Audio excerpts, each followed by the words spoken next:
This is crazy as hell. Y'all hear this story, yo, right now? Yo, this. So the 18-year-old who died on the Carnival cruise trip was assaulted by her 16-year-old stepbrother before he took her out.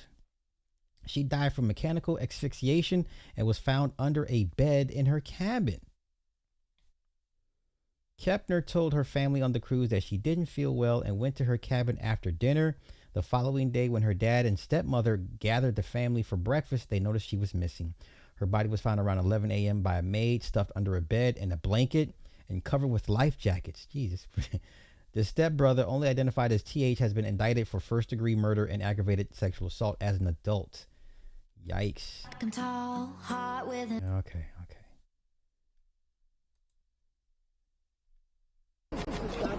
That's him.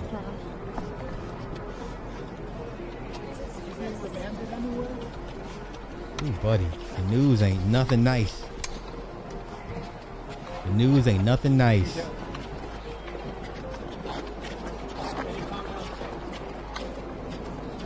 The news ain't nothing nice. He's a minor, y'all. He ain't supposed to be showing his face like that, but hey, fuck it, we here now. Would you like to tell the public anything about how you feel? Anything you want to clear up about what happened on that day?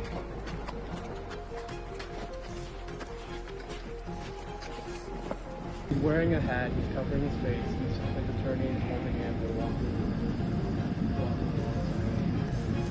We here now.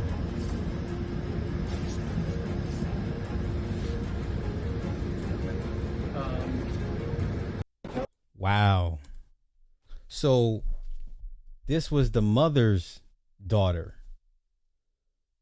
And I'm assuming this was the husband's son. Okay.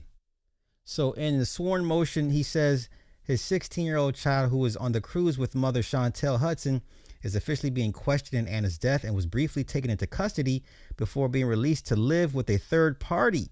He also accuses Chantel of violating court orders, refusing to let him see his younger children, and placing them in dangerous situations, citing an earlier violent altercation between the mother and their now adult son that left to live with him. What? Hudson says the youngest child is at immediate risk of abuse, abandonment, or neglect, and is asking the judge for an emergency custody makeup parenting time and sanctions against Chantel. What? Holy cow. So this is from Kepner's stepmother's ex.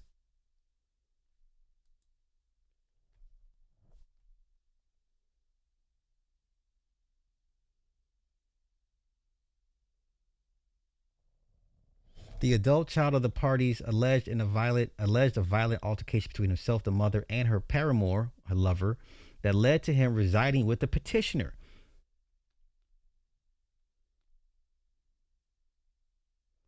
The respondent took the remaining minor children on a cruise with a stepchild of her paramour. So that's not her husband. Notice the language. So they're referring to the man as the lover and not her husband. The 16-year-old child is now a suspect in the death of the stepchild during the cruise. Wow. Holy cow.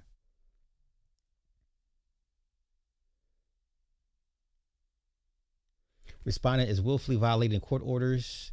Respondent is denying the petitioner parenting time with two youngest children and has denied his order parenting time since her relocation. Okay, so this is the ex-husband. She has custody of the three kids. They lost their daughter due to her paramour's son, which is the one that strangled their daughter, their oldest daughter.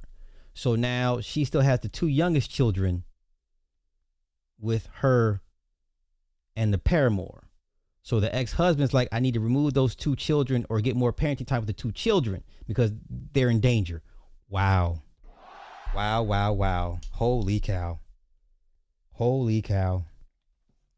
The petitioner has not been allowed input into the children's lives, and his lack of involvement has negatively impacted the children.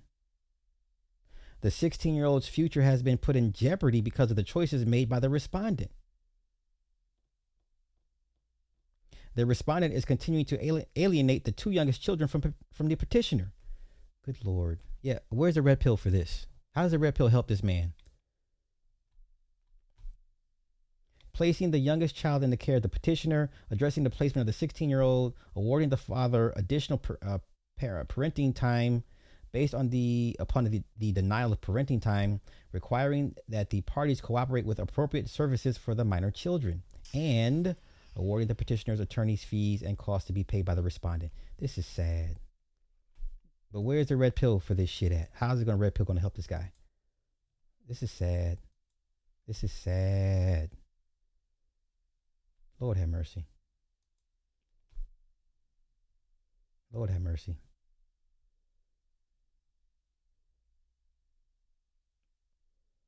So the stepbrother has been indicted as an adult by a federal grand jury and charged with first-degree murder and aggravated sexual abuse. Okay. Okay.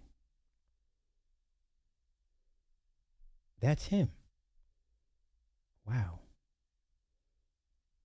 The feds. This is a federal case. Holy cow. He's going to plead out. He's going to plead out. He's going to plead out. He's not taking, this is not going to trial.